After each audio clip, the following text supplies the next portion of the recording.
Bajet korang 20,000 nak beli kereta sedan, tapi korang pening nak beli kereta apa?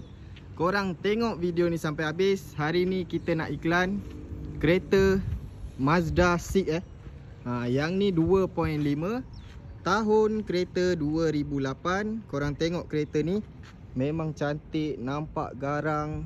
Korang tengok bahagian depan ni.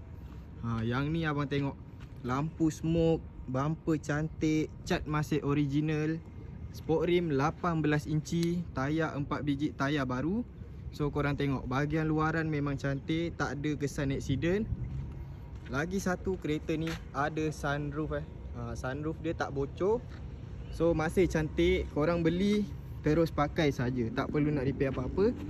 Untuk bahagian belakang korang tengok. Bahagian belakang ada 2 exhaust, lampu facelift, semua cantik lagi Abang tengok kereta ni garang ke tak garang, komen dekat bawah. Korang tengok dalaman kereta ni memang cantik. So nampak untuk bahagian dalaman, dashboard, ada Android player, steering cantik, ada pedal shift, seat leather masih cantik lagi. Yang ni seat bukan kita buat leather memang original leather. So seat belakang pun cantik, kemas. Dalaman wangi, tak ada part-part pecah.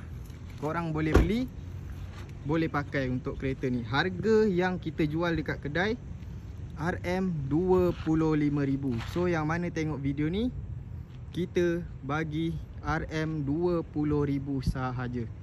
So yang mana berminat, macam biasa terus kontak nombor dalam video ni. Itu saja. Assalamualaikum.